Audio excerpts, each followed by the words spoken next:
time for a season finale, and it's time to crown a champion. Welcome, one and all, to the iRacing Indy Pro 2000 Championship presented by Cooper Tires, here for the season finale at what is bound to be one of the better races on the season as we swing on over to the longest racetrack in the world. Hello, one and all, and welcome to RaceSpotTV. My name is Lorenzo, and I have got Lorenzo Bonner beside me in the commentary box with Hugo Luis as technical director down behind the camera. So, Lorenzo, season finale, and what better place to have a season finale race than at the fearsome Nürburgring Nordschleife? Yeah, it's the perfect track to wrap up the season, to be very honest. I like Nordschleife. If I wasn't commentating on this, maybe I would have raced this track. It's rather unique. And there's two ways we can actually go with this race. It's either going to be real close racing like we normally see with Skippy Barbers that normally go around this track quite often, or it's going to be chaos because this kind of car in the first 2 laps is not the easiest one to take, and you kind of have to manage this car a certain way that most cars don't around the track. It is a true driver's track, and there is no better, way to, test your skills than at a track like this one. Over 70 turns around this facility now. It's worth noting as well. Not using the Grand Prix layout, we are of course going to be utilizing only the Nordschleife circuit, the one that is usually open for track days on a weekly basis over in Germany. So that should make things very interesting as well. They won't have that Grand Prix circuit to be able to split the cars up. They're going to be going straight in to what is going to be a fearsome race. Take a look over at the point stand. Is Greg Sides currently a points leader with 1,450 points over Mick Jolien Green. Both drivers are no-show today. Frank Nguyen, the only driver present here at the facility, and while this does effectively mean here that Greg Sainz will be your championship at the end of this one. Yeah, he's basically the odds-on champion for this one. What can happen is Nguyen maybe jumping from P3 to P2, and maybe in Medema, which is also in the race, for going from P9 all the way up to P7 and maybe P6, depending on circumstances on how well he does. But it's going to be an interesting race nevertheless, because one other thing we don't have here is qualifying. We're going to go directly to the grid. No qualifying is present here today, so it'll make it a very interesting one, and it does mean we don't have the leisure of those extra 8 minutes that we typically do at the start of one of these races. So, Carolina is going to be out there on pole position with Severi Seppa beside him on the front row, and Medema going to round it out in 3rd place with Gimlowitz Aurelian down in 4th. It's Benjamin Cup in the 5th position with Frankie D down in 6th place, and that is obviously going to round out Lucas Popple to round out the top half of the field, Lorenzo. Yeah, so we got Tom Whitmer in 8th place, Manuel Imach in 9th, Alexander Bishop round out the top 10, Alex May, Frank Nguyen go for row 5 and 6, and then we got the last row in the grid with Maury Moles and Marcus Frentz, as all cars are lined up in the midway portion of the Doringahoa here, Nolan. About to get this underway for the season finale. Of course, you did see the different margins on the side of the screen. That is because iRacing for the Nordschleife does have separate qualifying sessions where you can set your times throughout the week, and iRacing just takes those times to throw you up on the starting grids. Looks like Carolina, it'll be in his control. Let's get set to lead this field to the green, down the dot and the hoe for the first of what will be a total of 6 times on the day. This is bound to be an interesting race, Lorenzo, as we set up for these last couple of corners before we go green. What do you think we can expect for the season finale? It's going to be an interesting one because cold tires in this car matter so much in a track like this, so we can see a few cars skidding left and right depending how badly you take the turn. But other than that, if everybody keep it close together, if the level is really good, I think we can expect some close racing up until decided all the way down to the final turns of this track. Just waiting on that iRacing safety car to pull down a pit road. Rather than be on the main pit straight, they're going to be on the very short blast between where this circuit exit out onto the Grand Prix layout before ducks back into itself. Pace car down to pit road. Carolina is already on the loud pedal through that final corner. We're green flag racing for the Nordschleife, and already the whole field single file out all the way through. One car off in the grass near the back. That was Alexander Bishop, but so far through the first corner, looks like we are all relatively safe and sound. Everybody's safe and sound as they go down the first few corners off the track. Now they're going to basically line up one car all behind another.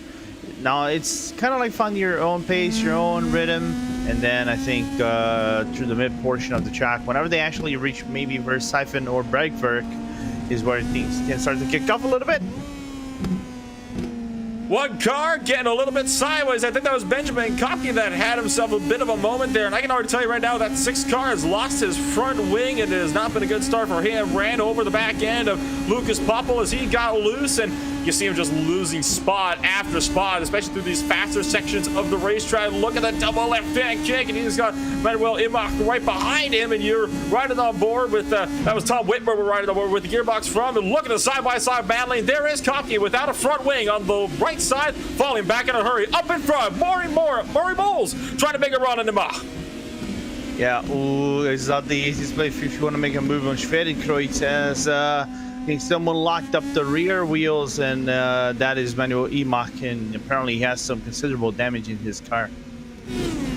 Just locked the brakes up, slid too deep, and found himself going hard into the barriers, destroying the left front suspension on his machine. He'll be taking that tail back to pit road. His race is effectively over. Looking back up, though, this is Aurelian and Pablo taking right on board here. There you see Imach just locking up the tires, and once you hit that sand trap, there's no stopping it.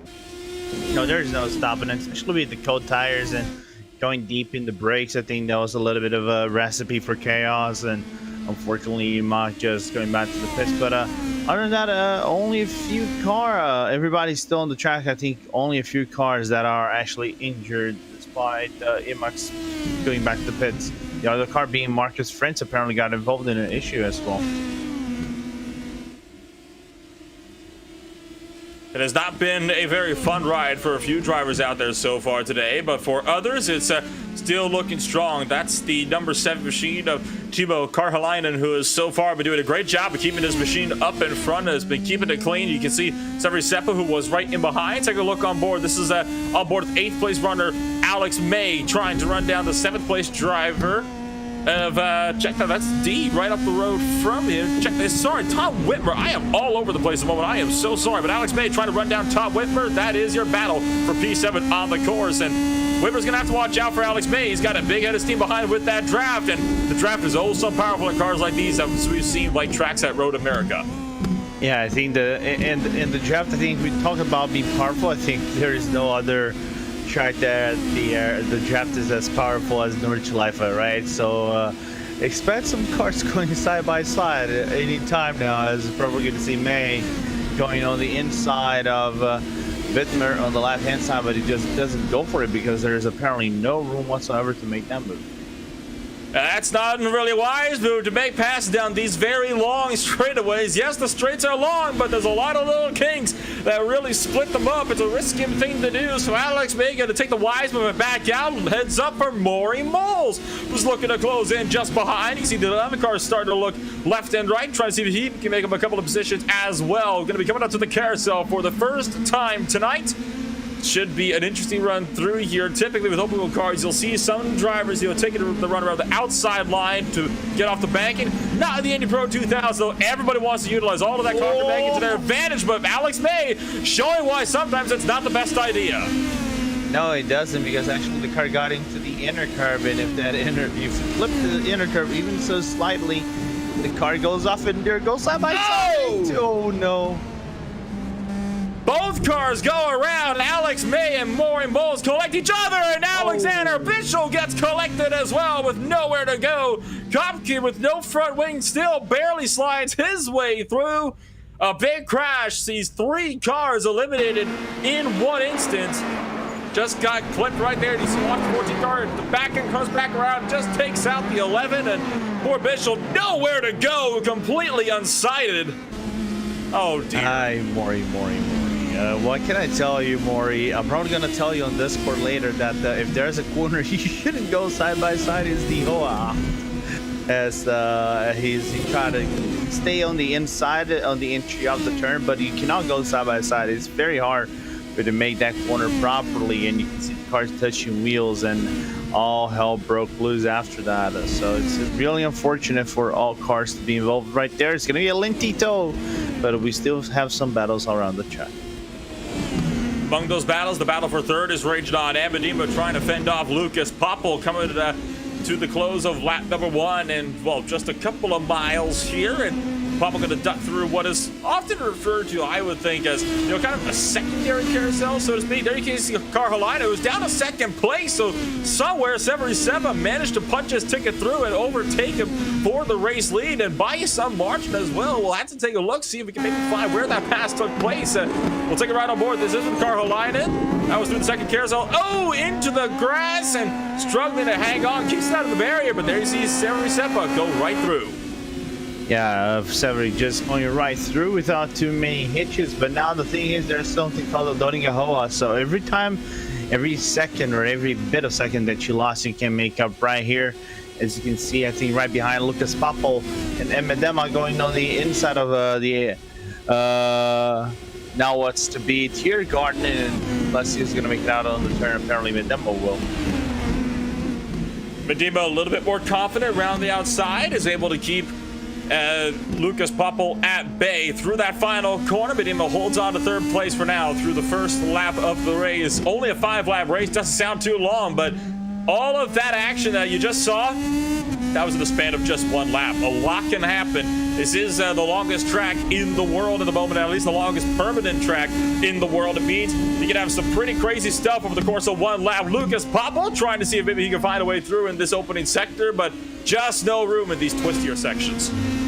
No room whatsoever for Popple to work with, and it's interesting to see how Popple is actually working that car, working some different lines, not trying to stay way too much behind Medema's lines right here. But for now, I think what Medema is really doing is an exceptional job, because that is allowing him to, well, be in top 3. There's still the drop weeks, but if it keeps going like this, it might put him in 7th position like he probably wanted to. In the standings, of course, in the point standings.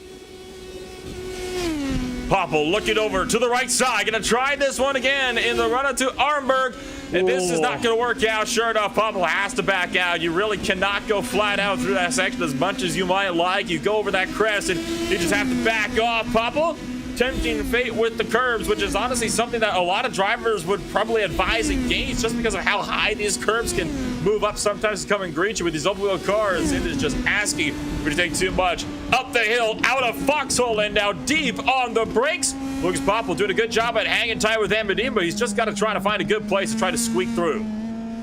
Yeah, as they go through out and now a forest over here and get out of it. Popple's they flip a little bit on the curbing on the left-hand side that leads the position to the right-hand side that leads out of it in our forest. They had to lift off the gas to avoid any wheel spin on the car. So other than that, everybody keeping it clean on that top 5. But apparently, of all that top 5, Seppa found himself a rhythm, and it's breaking away. Popple losing a little bit more ground. If he can stay with Medema, though, up to the dot in the hoe, he might be able to get back past. It'll be a difficult order to, though. They're still up at the, I believe it's like the north end of the circuit, and it's a very difficult thing to stay with somebody, you know, through these types of sections when you're so often, you know, on the brakes and back on the throttle.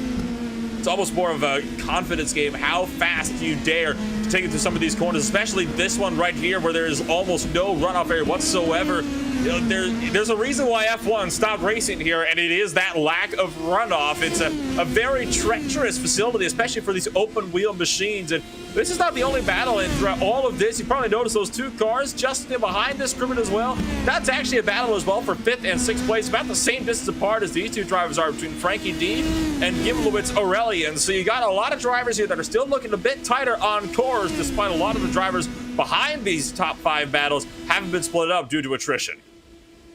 Yeah, I think it's the nature of the track that if you're behind someone, you kind of have to rely on your own mistake to lose a lot of ground. As you can see now, Popple going to the inside. Julio Metzgesfeld, can he actually make the move Metzgesfeld like that? No, he's not. He actually backs away.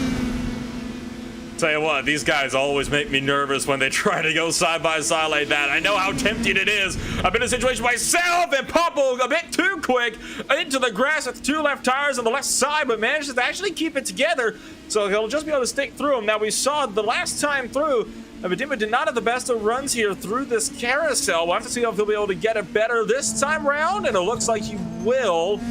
No dramas with the number 2 car this time around through the carousel, but look how close Lucas Popple closes on in. It's only a matter of time before he tries to make another look. Yeah, absolutely. As you can see, he also goes for the Maury Moles look on the Hoak, but backed away just in time to go through Hedvig's Hura and now into Vipperman themselves. In all portions of the track, this is where I like to drive the most. This section of the track, it has such a good flow. It's challenging, but it's real fun at the same time because you're going up and down like a roller coaster. And all I have to do is kind of like just feel the flow of the track, just follow it, and you're all the way down into the Dunning Hub before you even know it. It's super intense, this section, and it does feature, you know, one of those stretches of the track. It's one of the very few areas on any racetrack where frequently you'll find yourself all 4 wheels off the ground for just a split second. It's actually this corner coming up here. Watch Severin Pevin gonna come flying down. You saw it right there, just the small little leap from that number 1 machine, which is definitely hurts the suspension on these open wheel cars, but these Pro Mazdas, they're able to handle it. They're able to withstand that abuse. Timo Karhalainen really pushing this one, trying to reel in the gap. Yeah, Poppo just did a little bit of the curbing of these angled curves, and we know angled curves is not easy as they go side by side now. You also see 3rd and 4th going side by side through the middle section. Poppo finally makes the pass for 3rd place, coming up to Carousel 2.0, and Amadima going to fall back to 4th. That was an intense side by side battle as well, but it's not over yet. They still got all the way down the Dotnaho to properly settle their differences. You know who else is going to be looking closer down the Dotnaho? The 2 race leaders, who are now looking to go nose to tail. Yeah, it's going to be an interesting one. Now, on the inside will be Emo as 70 Seppa. Basically, I think might just give the lead to the number 7 car here. Karlainen ahead by a nose, but it's a dead heat all the way down the straightaway. Neither driver has got any draft out now. It's just a dead heat now to see who's going to break later. Severi Seppa going to tuck in line, maybe utilize that draft up to these final couple of corners. I would not advise going for a position here, though, and Seppa is going to take that advice to heart. Deep on the brakes, and looks like Karhalainen will hold on to the lead, but only just. Yeah, only just because we opened up lap number 3, and as you guys see now, is all the work on Karjalainen to try to break away from 70 Seppa, which is a very experienced driver with these Indy cars. Most likely the Delara IR18 than the Pro 2000, but still a very, very good driver on the road nevertheless. The driver from the Indy Alliance Street Crowns Racing. On board with Severi Seppa, trying to keep it steady and trying to hang on to Karhalainen, your race leader, going to be down the hill. Now, honestly, this is one of my favorite corners of the section coming on up here, Flute Flats. Right, and the reason why I love it is the hill right before. We ride on board and watch this up over the rise, and you just have to feather the throttle as you duck through here. It's one of those corners you cannot really go flat out in any car. It is a terrifying thing to imagine, you know, when you're flying through that section of corners, but boy, is it ever satisfying when you get it right. Yeah, it is, and look now, Seppa just stays behind just in time for Schweding Croats. So now they're gonna break into here, which is basically, I was nearly said the wrong car, but this is Zadenberg, as now they go into the foxhole, still tucked in behind one another. The Seppa go for the look, doesn't look like he will. He'll tuck that one in line, and Karhalainen will be able to hold on, twitch a little bit on the back end over the 7 cars. They enter the braking zone back up the hill. Keeps it under the wraps, though. It's one of those dicier sections, though, of the track where you really cannot really tell what your car is going to do. It always is a mystery. It's so bumpy, this section of the track, and that's another reason why this is such a fantastic facility. You never quite know what's going to happen. You can't drive one lap the same as the other. Severi Seppa is finding this lesson out the hard way as he tries to continue the run down.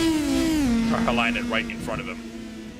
I think this is one of those tracks that probably the only track that I probably know of or raced on, virtually, of course, and I haven't raced in real life, that like you said, every lap is different. There's always a different flow on the track. Every line seems different lap by lap, and there's a different way to find consistency over here, and it's an interesting one. You can drive fast in here, but I think depending on circumstances, you're fast, might not be as fast as the other drivers are, because some guys just basically go in full committing to every single corner, and it's just insane watching these cars go around the track with this.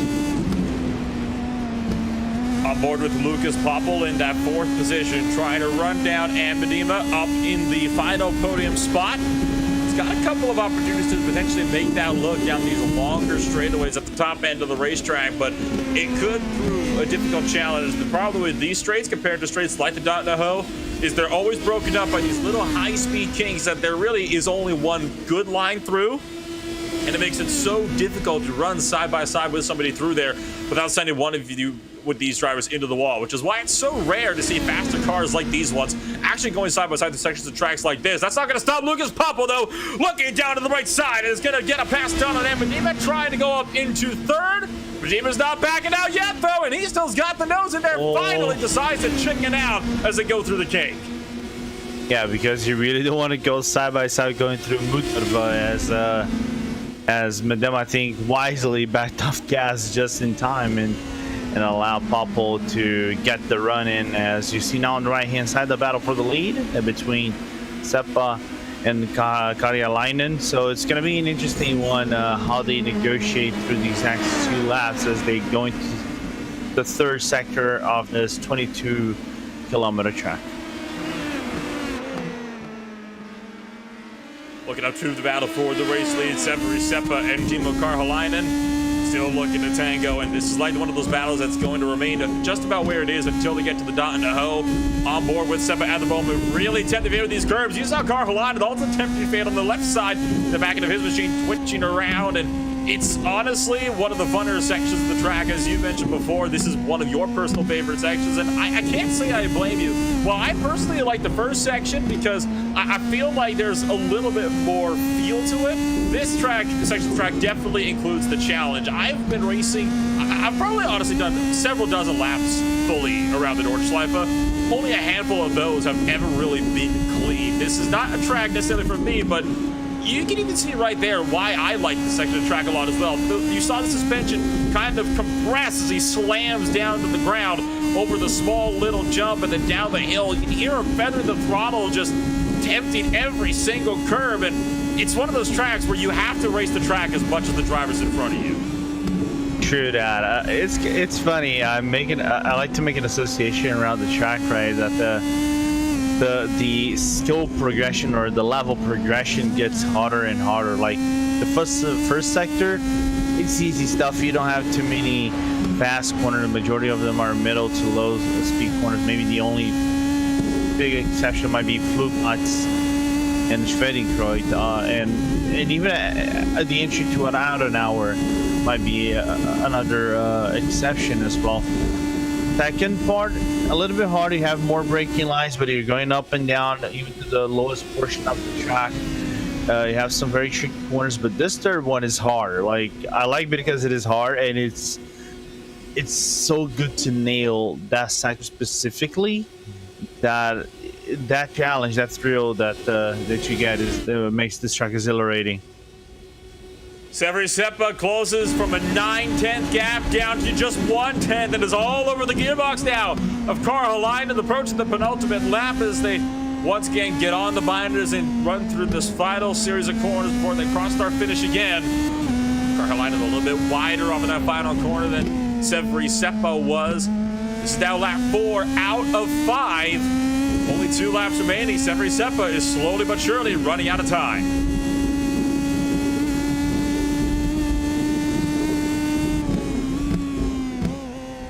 You look on board from the gearbox of Timo Karjalainen as Severi Seppa, just a looming blue shape in behind that number 7 car, and is trying to keep Seppa at bay, but Severi Seppa has shown that he is not willing to go away, and he is going to be pressuring Karjalainen all the way down to the wire.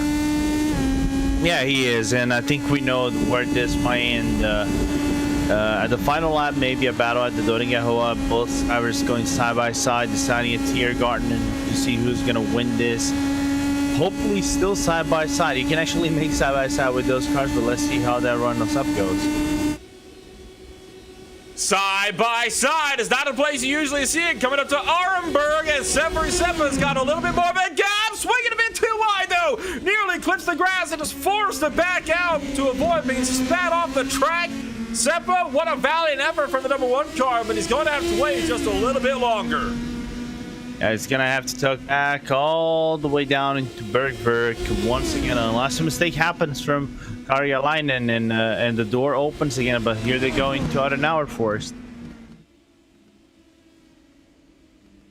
Severi Seppa kind of straight line in the view of these corners just a little bit more, while Karjalainen is moving around the track, utilizing everything he can get. I think Seppa is trying to get these fast apexes. Karjalainen, though, is working on getting fast corner exits rather than just going for the apexes.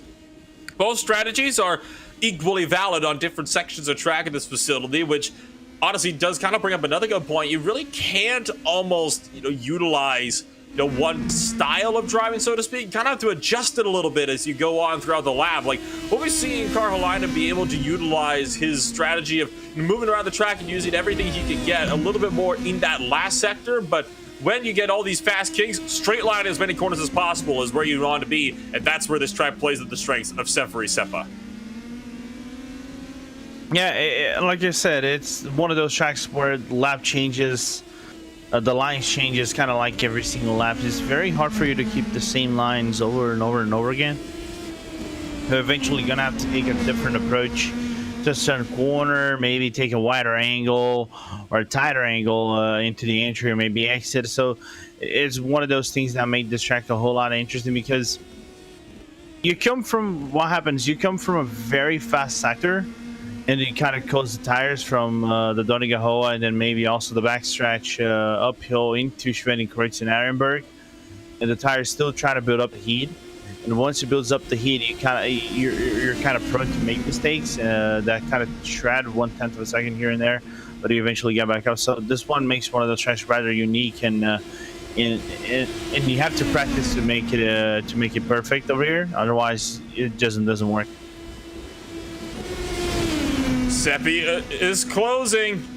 10.5 away from Karjalainen. Does he go for this one? Potentially coming down to the end of the second sector of the racetrack in the short run into the carousel. It doesn't look like he will. He'll tuck this one in line and maybe try again at the Donigahoa. Bit of a twitch, though, for Severi Seppa. Kind of making that back end come around a touch as he clipped those curves through the carousel once more. You can even hear the suspensions grinding across the track, bottoming out big time as they duck their way through for the second to the last time tonight.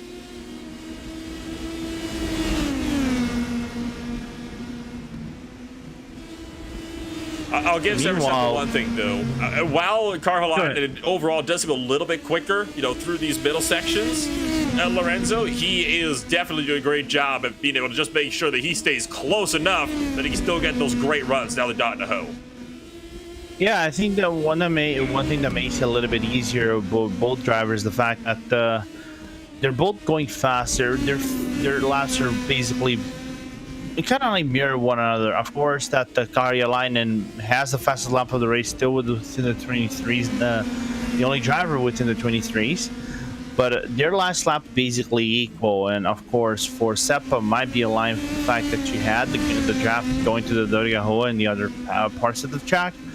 But it's again, props to the drivers to keeping it close to the other driver or trying to break away and still be consistently fast, because again, doing a track like this, it's not easy. Only a few percentage can do that consistently. About a lap and a third remaining. Severi Seppa utilizing everything he can out of these straights, trying to get every kilometer an hour of speed out of that #1 machine. And look at how much closer he is this time around to the back of Timo Karjalainen than he was the last time through. The last lap they were going on the Donigahoa, it was an 8/10 gap. It is now only half a second. Surely you'll be able to make an easy look at the end of the Donigahoa coming onto the final lap. But the question is, does he want to put himself in that situation? Does he want to make sure that he puts himself under fire down the Donigahoa for the final time? It's a difficult thing to do, but knowing these drivers and how they've been racing all race long, I'd be a bit surprised if Seppa didn't go for it. Right now, if Seppa goes for it, it's going to be an interesting one, because it kind of becomes the Hunted over here. So you're gonna see Seppa going on the outside, but it's all I think it is more of a pressure game than anything else. Severi Seppa trying to get clear, does clear, gets ahead of Timo Karjalainen, and then the run up as they exit the dot in a hoe, back up the hill for the penultimate time tonight. The white flag already waving at start and finish. Severi Seppa through the last couple of corners, stepping the back end out, overshoots a little bit, but keeps it under wraps. So he'll survive that little mishap. He'll be able to see if he can defend against Karjalainen for the last lap of the race. This is it, one more time around on the season.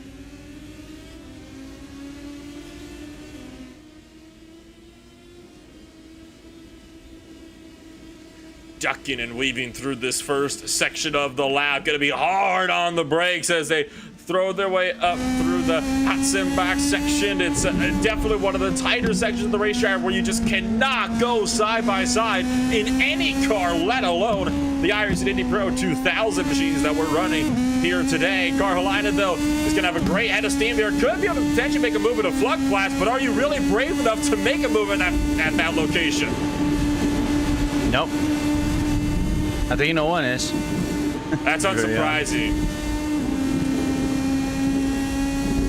Oh, Karjalainen's car got a little bit twitchy on the transition of flip-flops. That might hamper his performance going to Schweding Kreuz, but I think he knows that the overtake he wants is not over there. I think it's another place with a longer straight.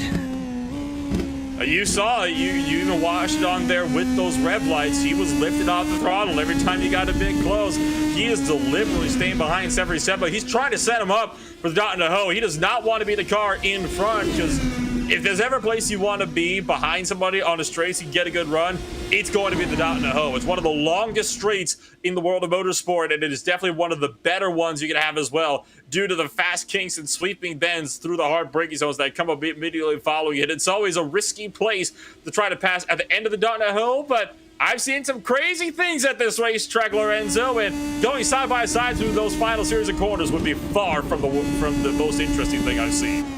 No, it would be the least to be expected, to be very honest with you, Nolan. I do think they're gonna go side by side into the final turn. That does happen. That does happen more with the Skippy Barbers than the Indy Pros, but I have seen Indy Pros going side by side all the way down to the final corner of the race and then battle within the finish line, which is not a long run. Actually, it's just you pull up to the right hand side of the pit straight, or the start finish pit straight of the Nordschleife section is basically where the lap ends. So I think there will be some commitment of who is the braver driver going through those corners, as they just passed Müller and now getting themselves set up for Bergberg. Karjalainen looking to the right, back to the left, trying to fill the mirrors, letting Severi Seppa know he's there and he's willing to capitalize on any mistake that Seppa makes at this point. The gap is 0.3 below. Now, I want to point out as well, throughout all of these, early sections, Severi Seppa would drop back to about half a second, 0.6 or so. Karjalainen has never been more than 0.3 away, showing he is the faster driver. He's going to be trying everything in his power, no doubt, down the dot in the hoe to try to get himself a win here tonight in the season finale. Already lifted off the throttle again, staying in behind, and this is deliberate here. We already talked about this, Lorenzo. He is setting him up for that final straight. He knows he needs to be the second car in line, and you don't want to try to make that swap midway through that third and final sector. And meanwhile, we're still looking at this. Medema actually made a move now on a move curve just on the outside. Brave move from Medema, as he moves up into P3 right now. So two different battles, first and second, and third and fourth. We'll keep an eye on both of them for you. Looking first up to Seppa and Karjalainen, the bigger of the two battles. Karjalainen losing a little bit of ground, but is not going to be enough that he won't be able to run him back down when they get around to the dot in the hoe. It's going to be an extremely tight battle all the way through for both the battles that we've got over the order so far. And the good news is we should be able to give both battles their due, seeing as they are about 15 seconds apart respectively, which is definitely good news for us. It means we can watch a little bit more racing even after that checker flag drops. It's gonna be good for us, even though it might be some short racing, but it will be good racing nevertheless. Just one quick trivia: Severi Seppa's last lap was a 20. He's the other driver who broke into the 23s, but he's not the fastest lap of the race. Karjalainen still has the fastest lap of the race by only 0.13 of a second. So Seppa still leads. Karjalainen down in second place. They're coming on up now to those final sets of corners before they enter the Dotnaho, and it's bound to be a fun one, no doubt. There's the battle on the right side for third and fourth. You saw Popple looking right, looking left. He's trying to find a way through as well on Medema, but Medema holding strong and holding his ground. Both these drivers that are in front of their own respective trains, they're doing everything they can to try to keep the drivers behind them at bay. On the left side of your screen, you can see Severi Seppa coming through, I guess the half carousel you could say, and setting himself up for the dot in a hill. Behind him, Timo Karjalainen is ready to pounce. Yeah, Karjalainen is ready to pounce as they just gone down on the Galgen Cup. Now the drag race begins on the Dorgahoa, as the other drag race will begin in about 10 seconds. And here starts the IndyCar sweep. Seppa looking left, looking right, trying to break the draft desperately for Karjalainen, but he's not going to be able to. Karjalainen over to the left. It's now a heads-up drag race down the Dotnaho, one of the longest straights in the world in motorsport, and it's an identical scene behind in the battle for third. Medema has tucked in line, but the battle still raging on for the race lead. Severi Seppa trying to see if he can maybe pull out, get back into the draft, and maybe get around. He is going to go back for it, going back to the left side, side by side, as they get on the brakes for the final set of corners, but Karjalainen pulls ahead, and I do believe that Karjalainen should be able to hold this one out of that final corner. It is Timo Karjalainen to take a race victory at the Nürburgring Nordschleife, behind the battle for third. But Timo still isn't done with Popple trying to fight back for the final corners. Oh, And nearly. it's not over. Oh, look at Popple. He's got to run around the outside line. He actually could potentially get Medema here. Coming across the line, just can't clear. And Medema holds on to third. Wow, what a race. What a commitment, though, from Popple right there, as he kind of skidded off the car right at the exit of Tiergarten, going to the final corner of Horein. And he had to back off the gas, lift off the gas to avoid touching the right rear of Medema and break his wing. But after that, he kind of like drifted the car around, going Tokyo drift around the final corner to try to make up the ground. Just couldn't do it at the end of the day. But what a double battle for the end of this race. There you see Frankie D, and at the moment, D is just coasting this one through. He knows he can't make up any positions. He, at the moment, is just trying to make sure he can still finish the race, and he'll come off at the final corner. Will take up a pretty easy victory for himself, as he's gonna just lazily come across the line on a Sunday drive at the moment.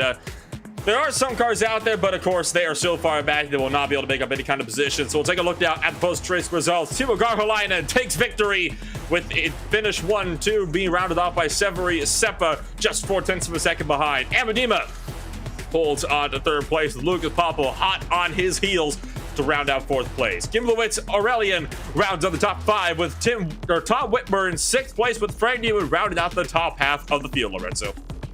Benjamin Kupke in 8th place, Frankie D in 9th, as you saw from Marcus Frentz is going to round out top 10, as Alexander Bichel, Manuel Emacht, Maury Moles, and Alex May round out the 14-car grid over here at the Nordschleife in Nolan. An absolutely insane race tonight, and that will be a wrap on the season. And Greg Seitz, despite being a no-show, is effectively your champion at the end of this one. So we'd like to give a huge congratulations for the RaceSpot crew here to Greg Seitz for a hard-fought victory so far throughout the third season of the Indy Pro 2000 Championship in 2021. I think, Lorenzo, there are still big things coming up for this championship. Yeah, it's a car that is improving. We know that there are some improvements on the wheel that is actually coming to next season. I think all cars on the road is kind of being worked on, that we saw in the season spotlights that were brought by iRacing. So I expect this car to be much better on the steering feel for next season. I hope the community embraces the car a little also as well, and we get some really good races for next season. Here's to hoping that we'll get just as many good races next season as we have this one. For now, though, that is all the time we are going to have for one night. For more of the iRacing Indy Pro 2000 Championship presented by Cooper Tires, I'm Adola Rempel with Lorenzo Bondo behind me in the commentary box, and of course, Hugo Luis down behind the cameras for tonight's presentation. We'd like to thank everybody here for taking the time to come on out and join us on these beautiful early Friday evenings. Stay tuned for more with the Apex Formula 3 Championship and the iRacing Formula V Series coming up in just a few moments' time.